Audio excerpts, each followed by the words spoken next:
contar nuestros días para cuando finalizamos nuestros días, podamos llevar a Dios un corazón sabio. Hoy vamos a ver el primer salmo que habla de dos diferentes caminos y de dos destinos.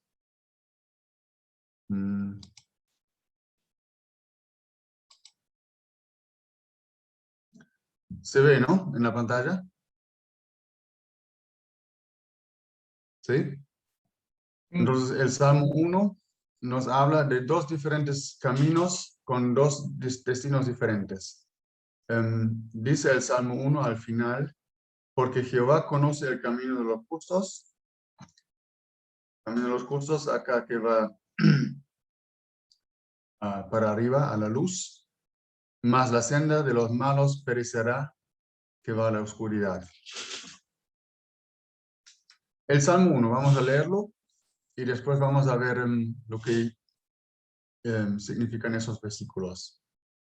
El Salmo 1 dice, bienaventurado el varón que no anduvo en consejo de los malos, ni estuvo en camino de pecadores, ni en silla de escarnecedores se ha sentado, sino que en la ley de Jehová está su delicia, y en su ley medita de día y de noche. Será como árbol plantado junto a corrientes de aguas, que da su fruto en su tiempo, y su hoja no cae, y todo lo que hace prosperará. No así los malos, que son como el tamo que arrebata el viento. Por tanto, no se levantarán los malos en el juicio, ni los pecadores en la congregación de los justos. Porque Jehová conoce el camino de los justos, mas la senda de los malos perecerá. Ese Salmo 1, uno lo puede dividir en tres partes. Tenemos los primeros 3 versículos que hablan del justo, nos explican su comportamiento negativo, es decir, lo que él no hace. No anduvo en consejo de malos, ni estuvo en camino de pecadores, ni en silla de escarnecedores se ha sentado. Después nos dice en forma positiva cuál es su comportamiento. Leticia, tu micrófono está abierto, Leticia. Bueno, entonces nos dice el comportamiento positivo. ¿Qué es lo que hace? Él medita en la ley de Jehová y eso es su delicia. La consecuencia de ese comportamiento negativo y positivo se nos explica en una forma, en una metáfora, que es como un árbol, dice, un hombre justo junto a corrientes de aguas que da su fruto en su tiempo y su hoja no cae. Y termina diciendo con una evaluación de su vida, todo lo que él hace prosperará. Después se dedican 2 versículos a los pecadores. Los compara directamente comenzando con ese buen árbol. Dice, no así los malos. Ellos no son como un buen árbol firme y plantado junto a agua, sino son como el tamo que arrebata el viento. Explica también la consecuencia de su forma de vida, lo que ellos no van a lograr. No se levantarán los malos en el juicio, ni los pecadores en la congregación de los justos. Y la conclusión, el último versículo es que hay dos, dice, Dios conoce los dos, porque Jehová conoce el camino de los justos, mas la senda de los malos perecerá. Vamos a ver entonces ahora esos 6 versículos para ver qué podemos aprender nosotros de esos 6 versículos. Comienza diciendo, primeramente, la actitud del justo. La actitud del justo en el primer versículo es la separación. Y el Salmo comienza diciendo, bienaventurado el varón. Bienaventurado significa, es para felicitar el varón que no hace o que hace lo siguiente. Pues Dios desea que los hombres sean felices, Dios los quiere felicitar, y acá nos implica en este Salmo, ¿cómo podemos lograr eso? para tener una vida a la cual Dios puede decir, te felicito por esa forma de vida. Acá dice que el hombre justo, lo que él no hace, él se separa de ciertas cosas. Dice, no anduvo en consejo de los malos. Pues para ser bienaventurado o para ser feliz, hace falta no andar en esos consejos de los malos. También se puede traducir como criminales la palabra. Pues los malos, eso es gente que se burla de Dios. Es gente que son enemigos de Dios. Alguien que pone en peligro la vida de otra gente. Entonces, el justo no anda en sus consejos. Consejo de los malos es lo opuesto a los consejos de Dios.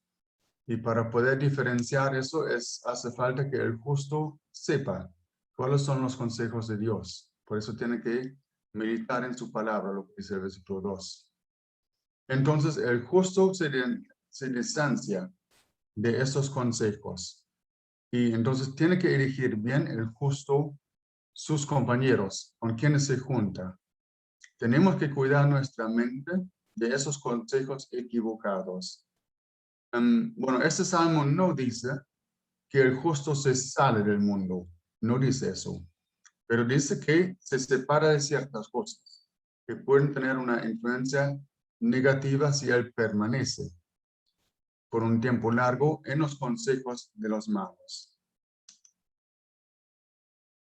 Lo que nos podemos preguntar es acá, ¿a quién me dirijo yo para buscar consejos? Yo como alguien que conozco a Cristo como mi Señor, ¿dónde busco yo mis consejos o consejos para mi vida?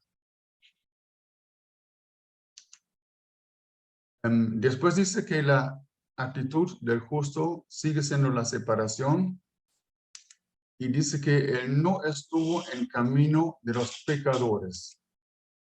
Entonces, para ser bienaventurado, hace falta que no estemos en los caminos de los pecadores. Estamos con los pecadores todos los días, en el trabajo, en la facultad, con los vecinos. Acá habla de una forma constante, duradero. No está todo el día con ellos, sino también tiene tiempo para tener otra influencia sobre su vida, que es la palabra de Dios. Pecadores en la Biblia son aquellos que no saben para qué viven, que no tienen en claro cuál es el sentido de su vida, están alejados de Dios y no saben para qué estamos acá en la tierra. Están separados de Dios y erran con la meta para su vida. Entonces, andar en el camino de los pecadores es andar en su camino que erra al destino, que tiene un destino equivocado. El justo, acá dice, el justo no escucha los pensamientos y los consejos del impío. La primera parte del versículo 1, la segunda es, tampoco se encuentra en sus caminos.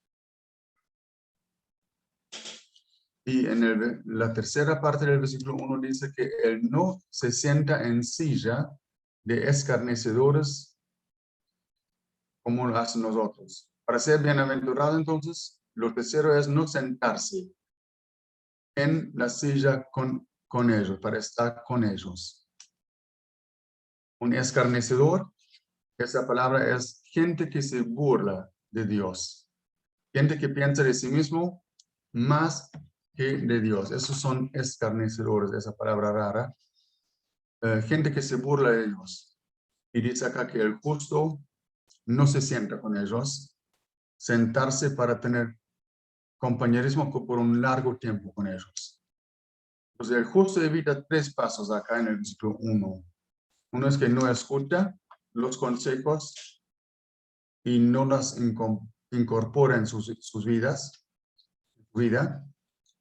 Lo otro es que no se junta en su compañía asumiendo su estilo de vida y tampoco se sienta con ellos perdiendo el temor de Dios y el respeto a Dios, terminando burlándose de Dios como ellos lo hacen. El justo no hace eso. Eso es una descripción negativa, lo que él no hace. Y en el versículo 2 nos explica qué es lo que hace el justo para lograr eso. Porque uno no se puede separar de todo, sino tiene que equilibrar eso con algo más. Y eso viene en el versículo 2.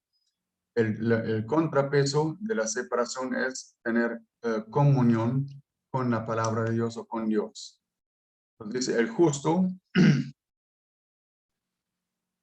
su actitud es distanciarse y separarse. Ahora en el versículo 1, voy a saltar eso, se los expliqué. El versículo 2, el justo tiene su compañerismo con lo que es la Torá, la ley de Jehová. Y esa palabra, la ley, significa, es una guía, viene de la raíz guiar o enseñar. Y la ley se dio a Israel cuando ellos salieron de la esclavitud, cuando ellos habían vivido 430 años bajo la opresión de Faraón, y ahora de repente están libres. Y van con Moisés por el desierto, y ahora, después de 430 años, les hacen falta leyes de convivencia para que puedan vivir bien juntos. Dios les da los mandamientos para guiarlos, para que puedan realmente disfrutar de la vida el uno con el otro. Este es el sentido de la ley. La ley es para nuestro bien. Y acá se dice del justo que la ley es su delicia y que medita en la ley día y noche. La ley está para ayudarnos, para guiarnos en nuestro andar diario con Dios. ¿Qué valor tiene la palabra de Dios en mi diario vivir? ¿Es la palabra de Dios una delicia para mí? ¿O qué es lo que me da alegría a mi vida? Acá dice en el versículo 2, sino que en la ley de Jehová es su delicia, su alegría. ¿En qué está mi alegría como cristiano? No está mal tener alegría en un buen asado o algunas otras cosas, pero lo que realmente me debe satisfacer, lo que es lo más profundo en mi corazón que me da alegría, tiene que ser la palabra de Dios. ¿Qué es lo que determina mi alegría en mi diario andar? ¿Me acompaña la palabra de Dios y eso me da alegría? ¿O qué es lo que me da alegría como cristiano? Él medita en su ley de día y de noche, dice acá el justo. La palabra meditar significa arrullar, es ese sonido que hacen las palomas, es un canto suave, es un canto tranquilo y monótono. Eso es lo que hace el justo con la palabra de Dios, hablando consigo mismo en voz baja, repitiendo la palabra de Dios. La meditación es repetir la palabra de Dios en voz baja. La Biblia no dice eso, pero eso es algo como la vaca que está rumiando. Sabemos que la vaca tiene 4 compartimentos en su estómago. La vaca sale en la mañana a comer pasto y cuando ha comido suficiente se acuesta en un lugar fresco y ahí comienza a sacar de nuevo lo que comió, lo pone de nuevo en su boca y lo mastica. Lo mastica hasta que tenga la consistencia, ese pasto que hace falta para ponerlo en la otra parte del estómago. Y eso también deberíamos hacer nosotros con la palabra de Dios. Leemos algo en la mañana o algún otro leen en la noche y comenzamos el día y lo sacamos después de nuevo, lo que hemos leído, y lo masticamos, pensamos en lo que hemos leído. Esto es meditar en la palabra de Dios, como la vaca que lo saca de nuevo de su estómago y lo pone en la boca para masticarlo, para que tenga el pasto, el efecto que hace falta o la consistencia para convertirla en leche. Y en nuestro caso tenemos que masticar la palabra de Dios hasta que tenga el efecto que necesita para cambiar nuestras vidas. Eso es meditar en la palabra de Dios. No es algo como yoga o algo así, sino es simplemente pensar en lo que hemos leído. Es algo nada más que eso. Eso debería ser una costumbre en nuestras vidas. Porque solamente el separarse en el versículo 1, eso no es suficiente. Se tiene que complementar con meditar en la palabra de Dios. Y el justo lo hace acá de día y de noche. La pregunta para nosotros es, como cristianos, ¿estamos nosotros meditando en la palabra de Dios? Es importante, porque en lo que yo medito, eso determina también el tipo de consejo que yo voy a dar o también el consejero que voy a buscar. Si no tengo una buena base de la palabra de Dios, me puedo equivocar. Por eso es importante meditar en la palabra de Dios. Entonces, si queremos que nos vaya bien espiritualmente, deberíamos meditar en lo que nos edifica. Dios dijo eso a Josué, cuando a él le tocó, cuando Moisés terminó sus 40 años en el desierto con el pueblo de Israel, siguió Josué. Y Dios le dice a Josué, como consejo para ser un buen líder, nunca se apartará de tu boca este libro de la ley, sino que de día y de noche meditarás en él. El libro de la ley en aquel tiempo era la Torá. Esos son los primeros 5 libros de la Biblia, es decir, Génesis, Éxodo, Levítico, Números y Deuteronomio. Entonces en eso tuvo que meditar Josué de día y de noche para que guardes y hagas conforme a todo lo que en él está escrito, porque entonces harás prosperar tu camino y todo te saldrá bien. Acá Dios dice eso a Josué para que él pueda ser un buen líder, un buen gobernante para llevar al pueblo de Israel. La condición, dice Dios, es, tenés que meditar en mi palabra para tener los criterios adecuados y correctos. Nosotros también somos, en cierta manera, todos son líderes, sea en la iglesia o sea en su familia, en el lugar donde Dios nos ha puesto. Y ahí la pregunta es, ¿qué valor tiene eso para mí? Trabajo diario, donde Dios me ha puesto. La meditación en la palabra de Dios. Para ser un buen empleado, para ser un buen padre, un buen esposo o lo que sea, hace falta meditar en la palabra de Dios. No para llegar a ser un cristiano, sino para ser un cristiano que Dios pueda usar. El primer versículo era separación, el segundo versículo es meditación y en el tercer versículo se nos muestra una evaluación de ese hombre justo que es como un árbol y que prosperará. Dice el versículo 3, primeramente la bendición, en una forma de una metáfora acá. Ese hombre será como un árbol plantado junto a corrientes de aguas, que da su fruto en su tiempo, y su hoja no cae, y la evaluación de su vida, todo lo que hace, prosperará.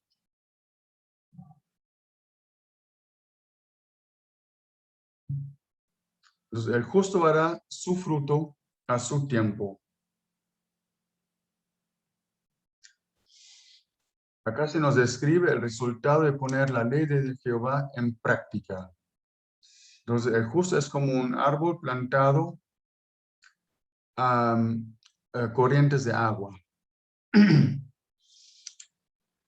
Y el verbo acá que se usa acá para plantar, ha sido plantado, es un verbo en el pasivo, que implica que el justo no se plantó él mismo ahí, cerca del corriente de agua, sino Dios lo puso ahí. Y entonces es importante esa observación. Si nosotros nos separamos de ciertas cosas, de las influencias negativas, y si nos nutrimos con la palabra de Dios, entonces Dios se encarga de guiarnos, de plantarnos en un lugar donde podemos ser nosotros de bendición y donde también hay para alimentarse espiritualmente. Él se encarga de eso, de proveer para nosotros alimentación espiritual si nosotros vivimos separándonos de lo que nos influye negativamente y nutriéndonos de su palabra. Él nos pone como un árbol cerca del agua donde nos podemos nutrir, el agua espiritual. Entonces, el justo da su fruto a su tiempo. Es importante lo que dice acá. Nosotros no damos fruto cuando nosotros queremos dar fruto, sino el fruto como un árbol se compara acá, da el fruto con el fruto está listo para cosechar. Dios dispone el tiempo cuando vamos a dar fruto. Eso es algo que nos también debería tranquilizar y animar. Lo que a mí me toca es meditar en la palabra de Dios. Lo que a mí me toca es separarme de ciertas cosas y el del resto se encarga Dios. Él determina qué fruto damos y cuándo. Los frutos, es importante, no son para el árbol mismo, porque un árbol da frutos. Nosotros tenemos un pomelo en el patio que da frutos, no para sí, sino para nosotros. Entonces nosotros también damos fruto como cristianos para otros. Entonces un cristiano, un justo acá en el Antiguo Testamento, no vive para sí mismo, sino vive para los demás. Entonces nuestra vida alcanza su destino, alcanza realmente su satisfacción cuando cuando los otros se benefician de nuestras vidas, de nuestros frutos. ¿Dónde me encuentro yo como cristiano? ¿Soy un cristiano que recibe constantemente y nunca da fruto? ¿O soy un cristiano que recibe y da fruto? ¿Dónde me encuentro hoy, este domingo? Acá vimos que el árbol se nutre de las corrientes de agua donde fue plantado. Y me debería preocupar que mis raíces crezcan hondo hasta donde está ese nutrimiento, esa nutrición de la palabra de Dios. ¿De qué fuente yo me estoy nutriendo como cristiano? Tenemos la Biblia como fuente, pero también hay otras fuentes en este mundo que nos podrían nutrir y desviarnos. Por eso la pregunta que se nos hace de ese salmo es, ¿de qué fuente me estoy nutriendo yo durante la semana? ¿Es realmente la palabra de Dios lo que me nutre? ¿O de qué me estoy nutriendo? Dice el versículo 3 que todo lo que hace el justo va a prosperar. Es una oración un poco peligrosa. Solamente leemos esa oración, todo lo que hace el justo prosperará. Eso nos llevaría a un evangelio de la prosperidad. Tenemos que ver eso, como siempre, en el contexto. ¿Qué es lo que significa ese versículo en su contexto? Les quiero mostrar eso con dos versículos. Hay más versículos también, pero solamente con esos dos versículos. ¿Qué es prosperar en el Antiguo Testamento? Que tenemos que tener en cuenta que estamos leyendo acá un salmo del Antiguo Testamento en el contexto del Antiguo Testamento. Cuando Abraham mandó a su siervo para que él buscara una esposa para su hijo Isaac, dice acá de ese siervo, y el hombre, ese es el siervo de Abraham, estaba maravillado de ella, de Rebeca, cuando él la encontró ahí, y estaba callando para saber si Jehová había prosperado su viaje o no. Y luego dice, y él, el siervo de Abraham, les dijo a los hermanos y a la madre de Rebeca, no me detengáis, ya que Jehová ha prosperado mi camino. Despachadme para que me vaya a mi Señor. Entonces, el prosperar acá en este contexto significa cumplir con una misión, llegar a cumplir la misión que uno le encargó. A eso se refiere en este contexto. El prosperar es, yo puedo cumplir con lo que Dios me encargó. No significa prosperar materialmente. Puede significar eso, pero en el contexto del Antiguo Testamento, el prosperar es más que eso. Es cumplir con lo que Dios nos encarga. Cumplir con nuestra vida de ser una bendición para otros. Eso es una vida que ha prosperado.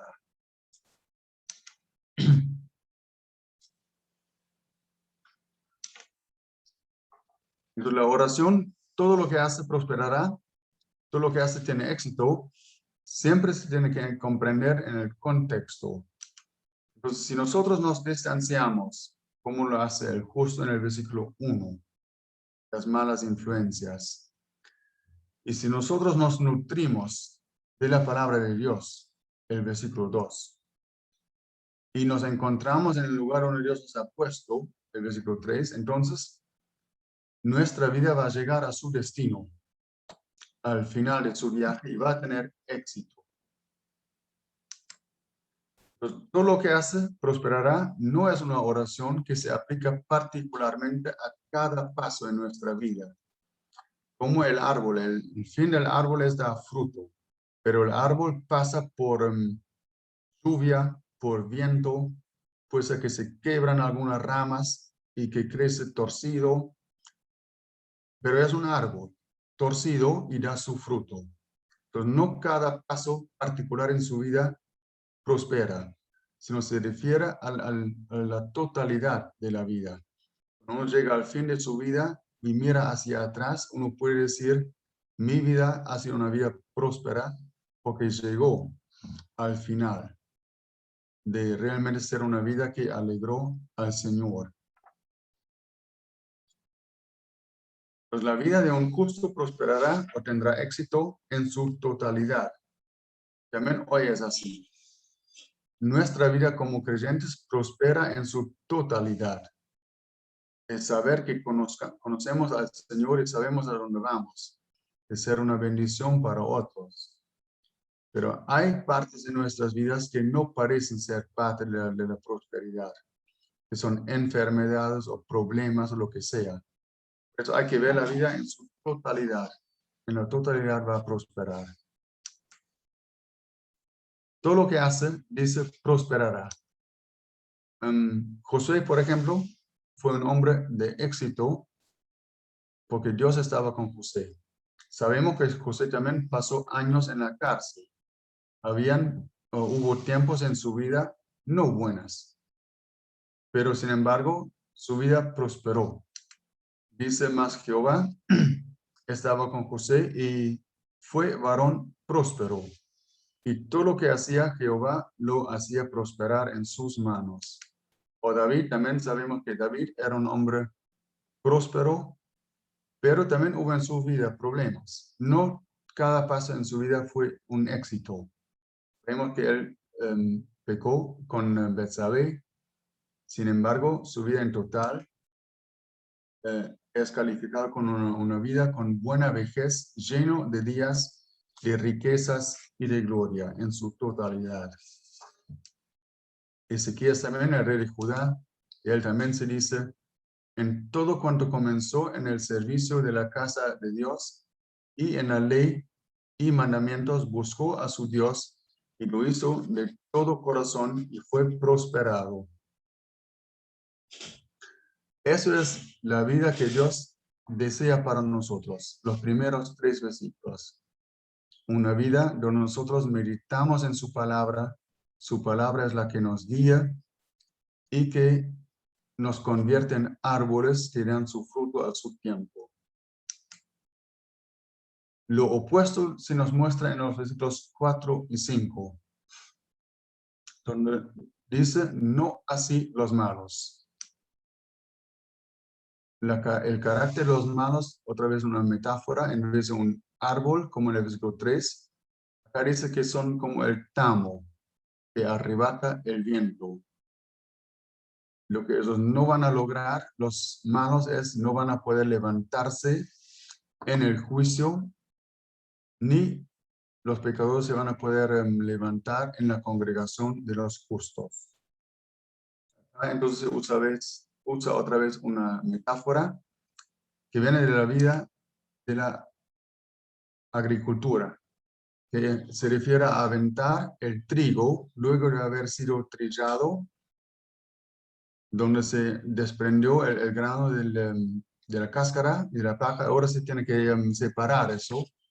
Eso se hizo tirando el trigo con la cáscara y con la paja al aire, y lo que tiene más peso es el trigo, el grano se cae al piso y el tamo, el viento se lo lleva porque es más liviano. Pues no tiene permanencia, está llevado lejos por el viento. Eso es la metáfora que ahora el escritor, el salmista, usa acá. Y es la vida de los malos. Levantan al aire y el viento se los lleva. Parecido al Salmo 90. Nuestros días son cortos. En la mañana crecemos, dice, en la tarde somos cortados y se nos marchita la vida. Entonces la vida es como el tamo, que es insignificante, que es no usable, no tiene uso. La vida no prospera, la vida perecerá de ellos, será llevado por el viento. Pero el punto de comparación acá es, entonces para Dios el justo es como un árbol firme, como un árbol permanente, árbol que da fruto, un árbol hermoso. Mientras que el malo, con su vida, es nada más que esa paja acá que el viento se lleva.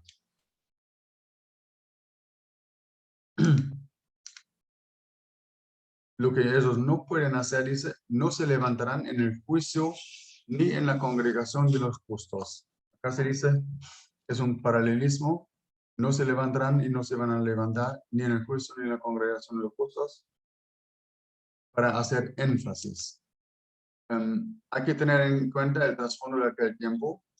Una ciudad en aquel tiempo era rodeado por un muro. Esa es la ciudad de Ai que han excavado los arqueólogos. Y vemos acá que hay un muro alrededor de la ciudad. Ese muro era para proteger los habitantes de los enemigos. Y acá tenemos una puerta. Hay varias puertas, pero en la puerta principal se juntaban en aquel tiempo o la Corte Suprema, digamos, entre comillas, los jueces, para juzgar los diferentes asuntos de los ciudadanos de esa ciudad. Y dice el salmista acá que el justo no se va a poder mantener en pie ante los jueces en esos juicios. Y tampoco se van a poder levantar el pecador, por su estilo de vida cuando se congregan los justos. Entonces nos dice acá el Salmo que el justo, capaz por el momento parece que él tiene razón y tiene una buena vida, pero cuando miramos al final de su vida, el versículo 6, perecerá. No se va a poder levantar o mantener en pie ante los otros. Su vida no prosperará. Y termina el salmista con una comparación, resumiendo los dos personajes, 1 al 3, el justo, 4 al 5, el malo. Solamente dice el del justo 6a, porque Jehová conoce el camino de los justos, mas el camino de los malos perecerá. Entonces Jehová conoce el camino de los justos, que va acá en esa foto hacia la luz, y conoce, sabe que la senda del malo perecerá, que va a la oscuridad. La palabra conocer, Jehová conoce el camino de los justos, es la palabra que se usa para la relación en el matrimonio. Es una palabra de un conocimiento íntimo. Quiere decir que Dios conoce íntimamente nuestros caminos. Y Él nos acompaña y nos va a ayudar para llegar a nuestro fin. Y dice del camino de los malos, su camino perecerá. Significa, última palabra en este salmo, significa arruinarse o perderse. Ellos se pierden en su camino. No van a estar al final de su vida juntos a Dios, sino separados de Dios. Tienen entonces un fin irreversible ellos. Y no es el deseo de Dios que ellos tengan un fin irreversible. El deseo es que todos conozcan a la verdad. Y nosotros como buenos árboles deberíamos ser indicadores para ellos de qué es la verdad. Y por eso también hace falta separarnos de ciertas cosas del consejo de ellos y explicarles nuestro punto de vista, nuestro consejo. El Salmo concluye con una invitación de parte de Dios a considerar cómo vivimos, a dónde va el camino el cual estoy transitando. Para terminar, la pregunta que se nos hace acá como cristianos es: ¿en qué camino me encuentro yo? Termino con Gálatas 6:7, donde Pablo hizo esa pregunta también a los cristianos en Gálatas, diciéndoles: no os engañéis, Dios no puede ser burlado, pues todo lo que el hombre sembrare, eso también segará. Porque el que siembra para su carne, de la carne segará corrupción. Lo podríamos comparar acá con un hombre que es como el tamo, el viento se lo lleva. Mas el que siembra para el espíritu, del espíritu segará vida eterna.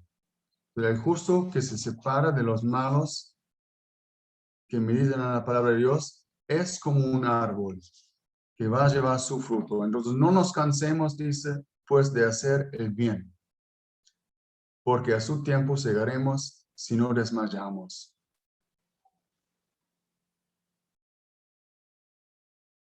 Entonces, la palabra de Dios se nos hace la pregunta del Salmo 1, ¿en cuál de esos dos caminos estamos caminando? Si somos justos, vamos por este camino. Si conocemos a Cristo, vamos por este camino. Si no conocemos a Cristo, vamos por el otro camino. Tienen dos destinos diferentes. El destino del justo, sabemos, es el cielo, y el destino del no justo, del malo, es el infierno. Y nosotros podemos cambiar el destino de nuestra vida si ponemos nuestra fe en Cristo. Y la pregunta acá es: ¿en qué camino estoy? Ese salmo habla del justo. ¿Dónde estoy yo como justo? ¿Qué es lo que me da alegría en mi vida? ¿Es la palabra de Dios lo que alegra mi vida? ¿Estoy dispuesto a separarme de ciertas cosas que tienen una mala influencia, que me llevan en un mal camino? ¿Soy un árbol que da fruto a su tiempo?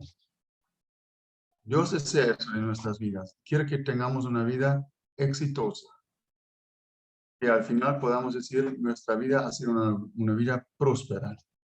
Y para que eso pueda ser así, Dios nos invita acá a deleitarnos en su palabra y a vivir diariamente con Él. Y a eso nos quería invitar para la próxima semana, de meditar en su palabra y de vivir lo que nos indica su palabra. seamos hombres justos que pueden ser una luz para otros. Que el Señor nos bendiga y nos ayude en eso.